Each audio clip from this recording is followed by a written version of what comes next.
You little cutie. So like a darling Pokemon. I just, She's beauty and she's grace. God damn it. We just had some chicken for dinner, and I was, like, digging through our old, like, we have, like, old packets of sauces from, like, when they give you too much at, like, fast food restaurants, and, there was some old barbecue sauce from McDonald's. Like, it's old enough that it doesn't have the new barbecue sauce label on it, and it, like, tastes like medicine. I took, like, one bite, I'm like, oh. No. No. No. No. So. You said that we were eating chicken right as I killed a Pidgeotto, and it felt kind of bad. I was like, bye, Pidgeotto. Barbecue sauce. I don't even know what barbecue sauce is made of. It's probably not vegan, whatever it is. I'm pretty sure that I don't want to know what ketchup or barbecue sauce is made out of. It's probably like, mostly spices, but... Yeah. Oh, let's see. The ingredients are right there. I mean, this is McDonald's barbecue sauce, so... Partially hydrogenated, tomato paste, soy sauce, spices... I mean, the main ingredient is high fructose corn syrup, but... That's not surprising. Other than that... In any capacity. What do you think they eat in the Pokemon world? You think they eat Magikarp? They have berries. I don't know. Everyone just eats berries? No. Yeah, I don't know. I guess all Pokemon are technically omnivores since all Pokemon can eat berries. Or they're either herbivores or omnivores. Right. But there are no pure carnivores because they can all eat berries. Yeah. It doesn't count. Even fire types, which are all really, like, aggressive and carnivore-y. One day I will do a video about Pokemon types and food web relationships. I have it all planned out. I just need to do the research on. I just need to, like, back my facts up. It will happen. It will happen. So will that other one. Yeah, Pokemon there's one. I have actually a couple of Pokemon theory videos lined up. It started off I was gonna do like a parody of game theory, which, you know, I've talked about, and if you haven't checked out that channel, you definitely should. If you're watching, you know, who hasn't seen game theory? It's really good. It's really freaking good. But, like, sometimes you'll just watch a video and he'll be like, it's this, based on, like, really, really poor, like, logic and reasoning, and, I think it's funny, and so I wanted to do a Pokemon one like that, and then I have the whole episode written out, and, then it just sort of snowballed into, well, if I do that, then I could also do a video like this, and then now I have, like, a synopsis for, like, 4 different Pokemon videos. Oh, my mom's calling me. She'll have to wait. Sorry, Mom. Yeah, if she really wants to get a hold of me, she can text me. I'm glad, your icon for your mom is Unit 1 from Neon Genesis Evangelion. Of course it is. I'm glad you never changed it. No, I never did. Why would you? It's the best. Never ceases to, like... What's my icon right now? Your icon? Is it a Metalocalypse character? You know, I think it's Android 18 from DBZ. That's cool. We still never, like, watched any Yeah, more we of never it. finished watching DBZ. Oops. DBZ That's okay. tie. We ended up watching Naruto, so it was sort of a tie. Well, we're in the process of watching Naruto, so... Fine. Do what you want, I don't care. Okay, that's whatever. But the one game theory from Game Theory that actually, like, really super makes sense is the one Majora's Mask one about Link being dead. There are a lot that actually make sense. I like the Portal one, though, like, the companion cubes actually contain the dead bodies of your fellow, of failed test subjects. I like that one, too. That's super gross. It's super gross, but, like, the way he presents it, it actually makes sense. For instance, there is no emancipation grill in any companion cube level, which would disintegrate the cube, but not the human body inside of it. Ooh. Oh, this episode is really gross. We're gonna have to put some tea warnings on this one. Yeah. We talk about, like, eating animals. Yeah, this is no good. I'm sorry. We're gross human beings. Wicked and evil must be destroyed. Mm-hmm.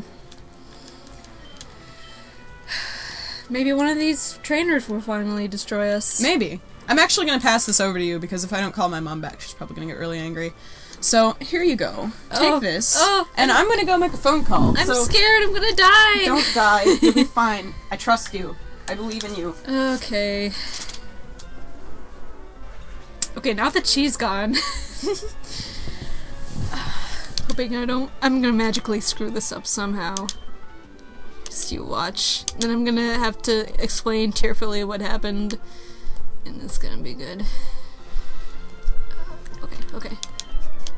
We can do this, fellow heroes.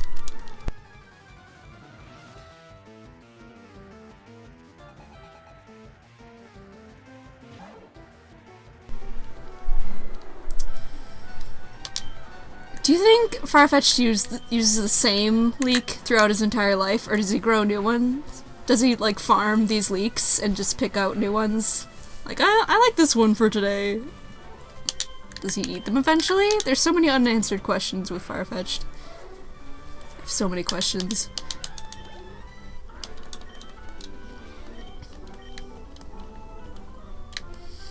I think this is actually the first time it's just been you and me, audience, and I'm really feeling the bonding right now. I feel closer to you than ever. Without Rachel to bar me. I'm just kidding.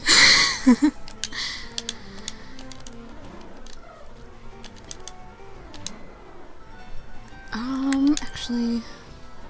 yeah, okay.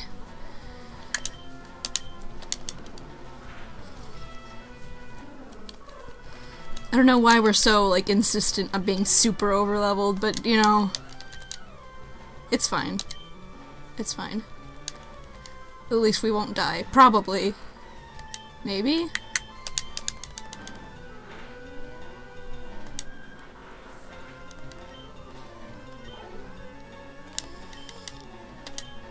No, I keep doing that. Ugh, I'm so dumb.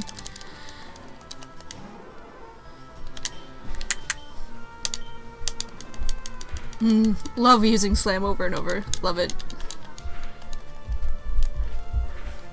She's back! She wanted to know if we wanted a late dinner. Oh, well, it's a little late. Yeah, it's a little late.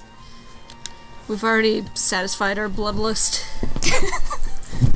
It's funny because the dinner that she was offering was entirely vegan, so... Oh. We had our choice. I would use Dragon Rage. Fine! Come back down here, you're missing, like, a bunch of HP. What happened? There was an attack. 1,000 birds descended upon us. And I wondered why Farfetch'd, like, whether Farfetch'd keeps the same leek throughout his entire life. Yeah, I love Farfetch'd. Or if he, like, farms new ones. Oh, that'd be cute. He's supposed to be like the guardian of like a forest. He's supposed to be like the guardian of some Pokemon like naturey areas. So basically, when you catch a Farfetch'd, you're taking it away from guarding its people. Mm-hmm. It's also based on a Japanese saying about a duck carrying a leek, which is, you know, also not vegan. But it's like if someone's I've probably talked about this because I love it so much, but it's like if someone who's someone who's foolish could be called a duck carrying a leek because duck and leek is a common dinner. Oh. So it's like the duck is waiting to be eaten. Oh, did you know? I told you this before, but I think the audience would find it mildly interesting, maybe. In Japan, like, the prices for rice are super high because they won't import it, but they don't have enough, like, land to grow the amount of rice they need.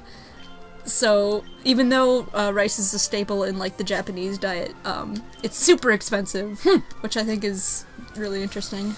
That, you know, it sort of makes sense, that they won't import. It also pretty much totally makes sense that they don't have enough land to farm it on. Yeah. I mean, they value their traditions a lot, so I can see why they wouldn't want to import. But also, they should consider, like, maybe getting, I don't know, better farming practices or something? I don't know. Then they'd have to tear down a bunch of businesses. Yeah, I don't know. Because I know with, like, some kinds of food, you can, like, kind of stack where you're growing it on top of each other, but I imagine with rice that's not as possible because you have to grow it in, like, water or something. Or, like, really wet lands, so... And rice is already terraced, usually. Like, rice already grows on terraced land. Yeah, but I mean, like, over each other. Yeah. Like, literally vertically. I wouldn't know much about it. I don't know much about agricultural practices, which is, you know, probably a bad thing.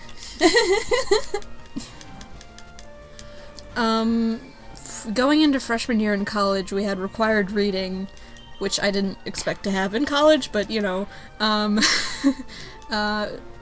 so required summer reading, and, it was about, like the modern farming revolution, like urban, farming, and it was interesting, but the book itself wasn't super well organized. And, I hate it when that happens. Yeah, it was like... You're like, this book could be really good if I had written it. Yeah. Like, it was just jumping back and forth in time, and it didn't make any sense. I didn't actually... It's like, by the way, now that we're talking about this... We're gonna talk about this. Yeah. I feel like that's how the Walmart effect was written. Yeah. I don't know. Was that... Did that have any sort of chronology, or... It had... like, anecdotes. I don't know if it had a chronology. Yeah, it was basically just like a book of anecdotes about how Walmart sucks. Yeah, pretty much. Which, you know, is fine and dandy, but, Dumbest Generation. Oh, that was a terrible book. Yeah. Sorry, we're lamenting about high school required reading. Yeah. It got a little dark. Yeah, it's funny because in my intro to new media class, we're talking about a lot of topics that came up in the Dumbest Generation, but we're not being as negative about it. We're like just debating whether it's possible that like our attention spans are shorter and that's a bad thing and blah blah blah blah blah. Yeah, and that kind of thing. Thomas Edison was a witch. Exactly. I was literally just thinking that. I'm glad that we have, like, the same exact wavelength of thought that we just exist on. Our own plane of existence. Mm-hmm. We're not really here. Oh, by the way, we just got a Twitch.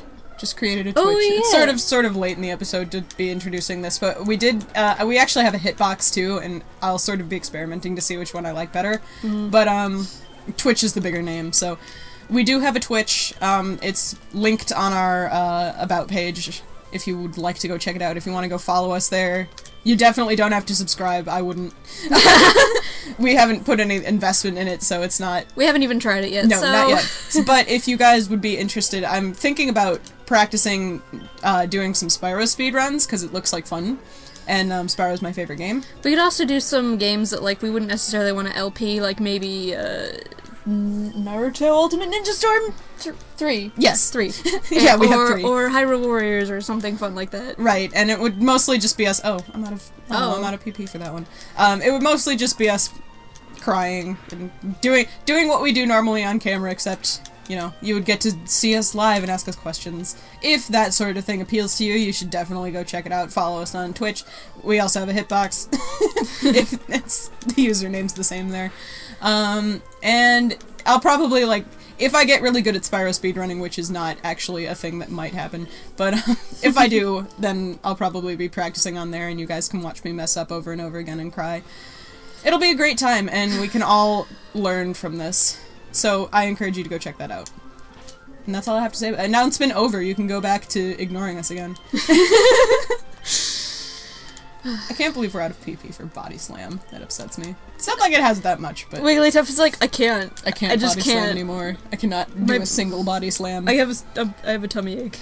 Oh, that's so sad. Maybe it'll get better before the next episode. Maybe.